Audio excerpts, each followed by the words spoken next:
Hello दोस्तों, आप लोग कैसे हैं। आशा करते हैं आप लोग अच्छे होंगे और आप लोग का पढ़ाई अच्छे से चल रहा होगा। हम लोग ज्ञान बिंदु जीएस एकेडमी का सेट प्रैक्टिस कर रहे हैं, जिसका आज 7वां दिन है। चलिए आज का क्वेश्चन जो है हम लोग शुरू करते हैं। क्वेश्चन नंबर पहला है, यूएन द्वारा ओजोरस द्वीप समूह को क्षेत्र के सबसे बड़े संरक्षित क्षेत्र का निर्माण को मंजूरी दी गई है। ये किस महासागर से संबंधित है। यह अटलांटिक महासागर से संबंधित है। पॉइंट कह रहा है, यूएन द्वारा जारी पृथ्वी के 30% और समुद्र आरक्षित करने का लक्ष्य कब तक रखा गया है, तो 2030 तक। यूएन द्वारा पृथ्वी के 30% और समुद्र आरक्षित करने का लक्ष्य कब तक रखा गया है, तो 2030 तक। पॉइंट कह रहा है, यह समुद्री क्षेत्र कितने किलोमीटर में फैली है, तो 3 लाख किलोमीटर में फैला हुआ है।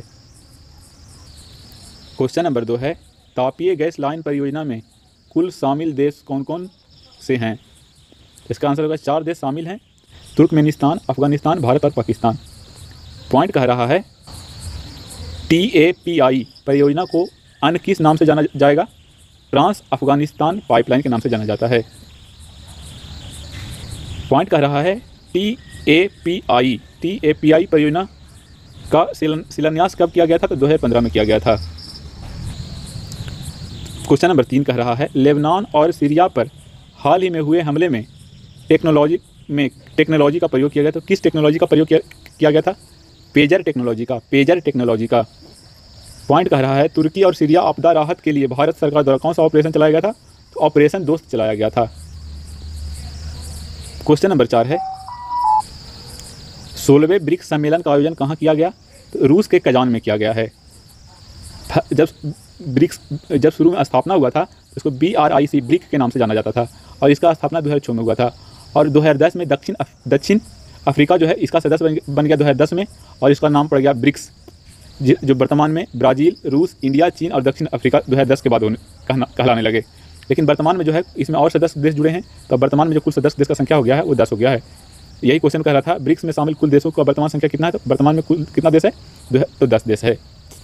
क्वेश्चन नंबर 5 है, उपसोंग और डेमचोक स्थल हाल ही में चर्चा में रहे, ये किन देशों के बीच विवादित स्थल है, तो भारत और चीन के बीच विवादित स्थल है।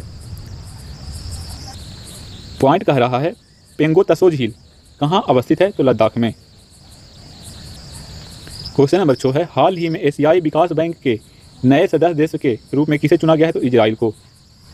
ADB की स्थापना कब हुई थी और इसका हेडक्वार्टर कहाँ है।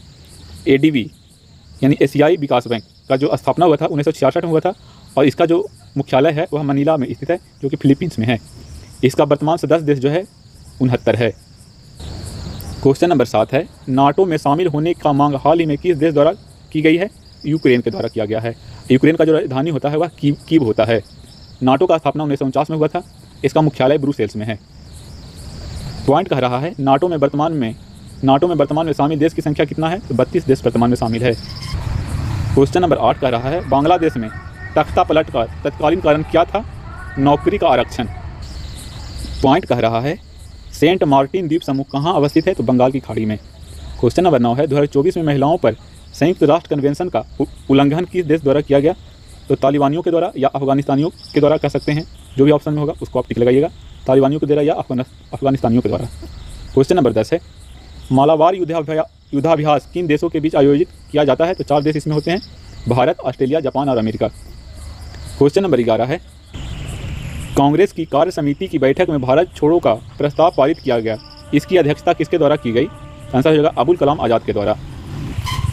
क्वेश्चन नंबर 12 है, भू राजस्व का अस्थायी बंदोबस्त प्रणाली ब्रिटिश भारत का लगभग कितनी भूमि पर लागू की गई थी, तो 19% भूमि पर, और अस्थायी बंदोबस्त जो आया था 1993 में आया था।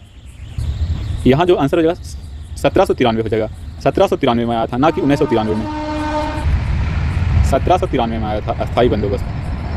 क्वेश्चन नंबर 13 है, ध्वनि तरंगों कहाँ से गमन नहीं कर सकती है, तो निर्वात से गमन नहीं कर सकता है।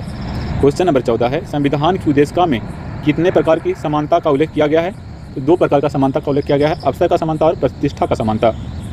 क्वेश्चन नंबर 15 है, व्यक्तिगत सत्याग्रह सन 1940 के पहले, दूसरे और तीसरे सत्याग्रही क्रमशः कौन थे, नाम लिखिए। पहला सत्याग्रही थे विनोबा भावे, दूसरा सत्याग्रही थे जो जवाहरलाल नेहरू थे, तीसरा सत्याग्रही ब्रह्मदत्त थे। क्वेश्चन नंबर 16 है, फॉरवर्ड ब्लॉक का अखिल भारतीय सम्मेलन 1940 में कहाँ आयोजित किया गया था, तो नागपुर में किया गया था। और फॉरवर्ड ब्लॉक का जो स्थापना हुआ था वह 1939 में हुआ था, सुभाष चंद्र बोस के द्वारा इसका स्थापना किया गया था।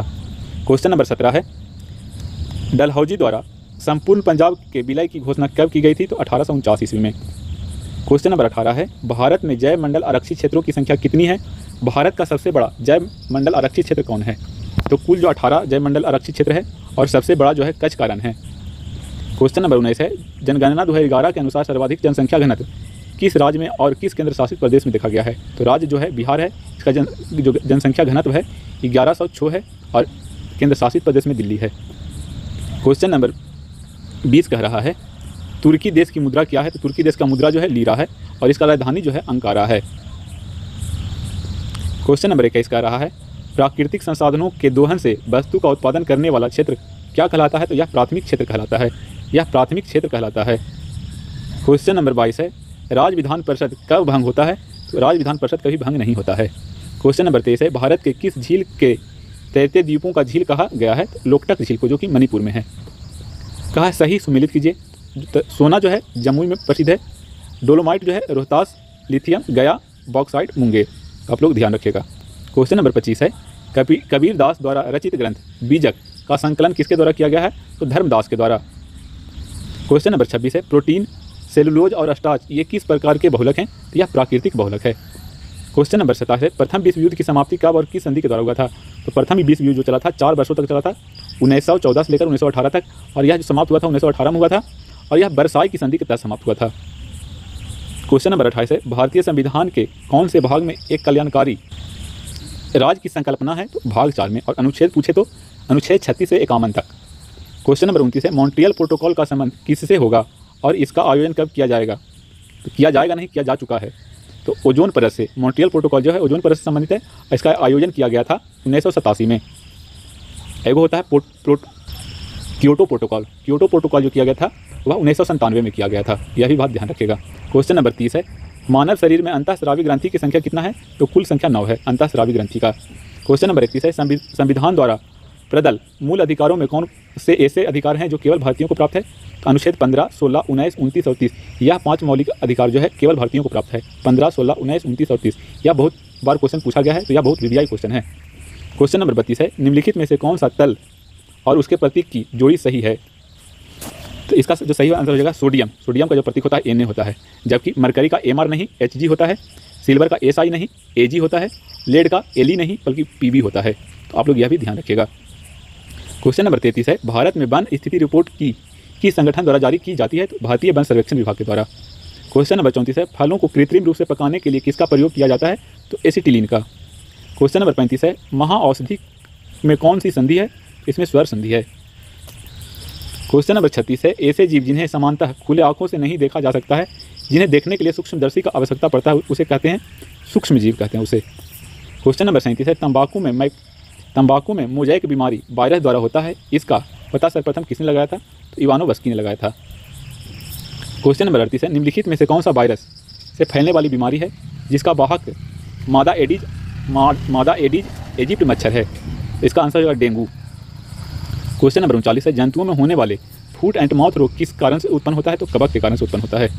क्वेश्चन नंबर 40 है, संपूर्ण भारत को पोलियो मुक्त कब घोषित किया गया? इसका आंसर है 2014 में। क्वेश्चन नंबर 41 कह रहा है, निम्नलिखित में से कौन विषाणु जनित बीमारी है?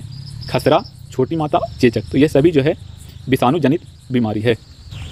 क्वेश्चन नंबर 42 है, कुत्ते के काटने से जिस विषाणु के द्वारा घात रोग उत्पन्न होता है कहलाता है रेबेडो वायरस। क्वेश्चन नंबर 43 है, एवियन इन्फ्लुएंजा यानी बर्ड फ्लू विषाणु को किस कोड से निरूपित किया जाता है? H5N1 के नाम से बर्ड फ्लू को जाना जाता है, और स्वाइन फ्लू को जो जाना जाता है वह H1N1 के नाम से जाना जाता है। तो इसका आंसर H5N1 हो जाएगा, और स्वाइन फ्लू बोले तो H1N1 हो जाएगा। क्वेश्चन नंबर 44 है, किस सूक्ष्मजीव के द्वारा हेपेटाइटिस बी की बीमारी होता है? तो वायरस के द्वारा। क्वेश्चन नंबर 45 है, निम्न में से किस सेट में सारी विषाणु जनित बीमारी है? मम्स, रेबीज और हर्पीज ये सब विषाणु जनित बीमारी है। क्वेश्चन नंबर 46 है, एडवर्ड जेनर ने निम्नलिखित में से किसकी खोज की थी? बैक्टीरिया की, वायरस की, या टीका की, या एंटीबायोटिक की? इसका आंसर होगा टीका का। एडवर्ड जेनर किसका खोज किया था? तो टीका के। एडवर्ड जेनर जो थे वह 1796 में चेचक का टीका का खोज किया था। क्वेश्चन नंबर 47 है, चेचक स्मॉल पॉक्स होने का कारण कौन सा वायरस है? तो बेरियोला वायरस। क्वेश्चन नंबर 48 है, पीलिया या हेपेटाइटिस रोग में शरीर के कौन से अंग प्रभावित होता है? तो लीवर होता है। क्वेश्चन नंबर 49 है, निम्नलिखित कथनों पर विचार कीजिए। हेपेटाइटिस ए का संक्रमण रुधिर लार आदि से होता है, यह बात गलत है। क्वेश्चन कर रहा है 2, हेपेटाइटिस बी का संक्रमण भोजन या पानी द्वारा होता है, यह भी बात गलत, यानी दोनों बात गलत है। क्वेश्चन नंबर 50 है, डेंगू बुखार में मानव शरीर के किसकी कमी हो जाती है? या प्लेटलेट्स की कमी हो जाता है। डेंगू बुखार में मानव शरीर में किसकी कमी हो जाती है? तो प्लेटलेट्स की कमी होती है, प्लेटलेट्स की कमी हो जाती है। क्वेश्चन नंबर 51 कर रहा है, सर्वप्रथम किसने यह मत व्यक्त किया कि जीवाणुओं से रोग फैलता है? तो रॉबर्ट कोच ने। क्वेश्चन नंबर 52 है, रासायनिक अभिक्रिया में भाग लेने वाले पदार्थ को क्या कहते हैं? तो इसे अभिकारक कहते हैं। क्वेश्चन नंबर 53 है, रासायनिक अभिक्रिया के दौरान निम्नलिखित में से कौन से परिवर्तन हो सकता है? लिखिए। तो गैस का निकलना हो सकता है, रंग में परिवर्तन हो सकता है, अवस्था में परिवर्तन, यानी सभी हो जाएगा, यह सभी हो सकता है। गैस निकल सकता है, रंग उसका परिवर्तन होता है, अवस्था में उसका परिवर्तन होता है, यह सभी हो सकता है। क्वेश्चन नंबर 54 कर रहा है, निम्नलिखित में से किस परिवर्तन में रासायनिक अभिक्रिया संपन्न हो रही है? तो दूध का खट्टा होना, इसमें रासायनिक अभिक्रिया हो रहा है। मानव शरीर में भोजन का पचना, इसमें भी रासायनिक अभिक्रिया हो रहा है। जल का उबलना, यह रासायनिक अभिक्रिया नहीं है, यह भौतिक अभिक्रिया है। फलों का पकना, यह भी रासायनिक अभिक्रिया है। ईंधन का जलना, यह भी रासायनिक अभिक्रिया है। यानी 1, 2, 4, 5 इसका सही आंसर हो जाएगा। क्वेश्चन नंबर 55 है, निम्नलिखित कथनों पर विचार कीजिए। रासायनिक अभिक्रिया केवल प्रयोगशाला में संपन्न किया जा सकता है, यह बात गलत है। दूसरा करा, मानव शरीर में कोई रासायनिक अभिक्रिया नहीं होता है, यह भी बात गलत है। अभी रासायनिक अभिक्रिया के बारे में बताया, मानव शरीर में भोजन का पचना जो है रासायनिक अभिक्रिया है, यह दोनों बात गलत है। ना ही 1 सही होगा, ना ही 2 सही होगा। क्वेश्चन 56 नंबर कह रहा है, धातु के ऑक्साइड का विद्युत अपघटन करने पर ऑक्सीजन गैस मुक्त होता है। या पूछ रहा है कि ऑक्सीजन गैस मुक्त होता है, इसका सही हो जाएगा आंसर हाँ, ऑक्सीजन गैस मुक्त होता है। क्वेश्चन नंबर 57 है, अमोनिया को ऑक्सीजन में जलाने पर कौन सा गैस बनता है? तो नाइट्रोजन गैस बनता है। क्वेश्चन नंबर 58 है, जिस रासायनिक अभिक्रिया में उत्पाद के साथ साथ उष्मा की उत्पत्ति होता है उसे कहते हैं उष्माक्षेपी अभिक्रिया। क्वेश्चन नंबर 59 है, जल का विद्युत अपघटन करने पर मुक्त होने वाले हाइड्रोजन और ऑक्सीजन गैसों का मोल अनुपात क्या होता है? तो इसका अनुपात जो हो जाएगा 2:1 हो जाएगा। क्वेश्चन नंबर 60 है, किसी ताज़ा तेल को बहुत दिनों तक सुरक्षित रखने के लिए निम्नलिखित में से किस गैस का उपयोग किया जाता है? नाइट्रोजन का। क्वेश्चन नंबर 61 है, निम्नलिखित में से किस स्थान पर गुरुत्वीय त्वरण का मान महत्तम होता है? अंटार्कटिका के किसी स्थान पर ध्रुव की तरफ जाएंगे तो गुरुत्वीय त्वरण का मान अधिकतम होगा, तो अंटार्कटिका के किसी स्थान पर। क्वेश्चन नंबर 62 है, जब किसी वस्तु को विषुवतीय रेखा से ध्रुव की ओर ले जाएंगे तो उसका भार क्या होगा? तो बढ़ेगा। क्वेश्चन नंबर 63 है, गुरुत्वाकर्षण नियतांक का मान होता है कितना होता है? तो 6.67 गुना 10⁻⁻11 न्यूटन मीटर स्क्वायर प्रति kg स्क्वायर। क्वेश्चन नंबर 64 है, चंद्रमा पर किसी वस्तु का भार पृथ्वी पर उसके भार के लगभग कितना गुना होता है? तो 1/6 गुना होता है। और अगर द्रव्यमान पूछे तो द्रव्यमान नहीं बदलता है। क्वेश्चन नंबर 65 है, गुरुत्वीय त्वरण का मान एक स्थान से दूसरे स्थान पर अक्षांश के अनुसार बदलता है, यह बात सही है। क्वेश्चन नंबर 66 है, लिफ्ट पर एक आदमी खड़ा है, लिफ्ट समरूप वेग से यहाँ पर ध्यान दीजिएगा, समरूप वेग से ऊपर जा रहा है तो आदमी का वजन उतना ही रहेगा, यानी अपरिवर्तित रहेगा। अगर समरूप त्वरण से बोलता तो बढ़ता, और नीचे आता समरूप त्वरण से तो घटता, लेकिन समरूप वेग बोला गया है तो वह अपरिवर्तित रहेगा, यानी उतना ही रहेगा। क्वेश्चन नंबर 67 है, किसने न्यूटन के पूर्व ही बता दिया था कि सभी वस्तुएं पृथ्वी की ओर गुरुत्वाकर्षित होती है? तो यह ब्रह्मगुप्त ने बता दिया था। क्वेश्चन नंबर 68 है, एक भू उपग्रह अपने अक्ष में निरंतर गति करता है, यह अपकेंद्रीय बल के प्रभाव से होता है, जो कहाँ प्राप्त होते हैं? तो पृथ्वी के गुरुत्वाकर्षण पर। क्वेश्चन नंबर किसी तुल्यकारी उपग्रह से पृथ्वी की सतह की ऊंचाई लगभग कितना होता है? तो 36,000 किलोमीटर। क्वेश्चन नंबर 70 है, पृथ्वी तल से किस न्यूनतम वेग से प्रक्षेपित किए जाने पर कोई रॉकेट पृथ्वी के गुरुत्वाकर्षण को पार करके अंतरिक्ष में चला जाएगा? तो 11.2 किलोमीटर प्रति सेकंड से उसको फेंकेंगे तो वो अंतरिक्ष में चला जाएगा। क्वेश्चन नंबर 71 है, यदि किसी पिंड को पृथ्वी से 11.2 किलोमीटर प्रति सेकंड के वेग से फेंका जाता है तो पिंड कब लौटेगा? तो यह कभी नहीं लौटेगा, यह नहीं आएगा, यानी यह कभी नहीं लौटेगा। क्वेश्चन नंबर 72 है, कैलोरी खपत के आधार पर गरीबी का आंकलन किस समिति द्वारा किया गया था? तो लकड़वाला समिति के द्वारा किया गया था। क्वेश्चन नंबर 73 है, बिटकॉइन किस पद्धति पर आधारित है और इसे किसके द्वारा बनाया गया था? ब्लॉकचेन प्रणाली पर यह आधारित है। अगला क्वेश्चन कर रहा है, क्वेश्चन नंबर 74 है, रेपो रेट और रिवर्स रेपो रेट किसके द्वारा जारी किया जाता है? तो RBI के द्वारा जारी किया जाता है। इसका स्थापना जो हुआ था 1935 में हुआ था। क्वेश्चन नंबर 75 है, वाणिज्य आधारित इंपीरियल बैंक की स्थापना कब की गई थी? तो यह 1921 ईस्वी में किया गया था। और इंपीरियल बैंक का नाम बदलकर SBI कर दिया गया था 1955 में। अगर आप लोग को वीडियो अच्छा लगा होगा तो चैनल को लाइक एंड सब्सक्राइब करें। धन्यवाद।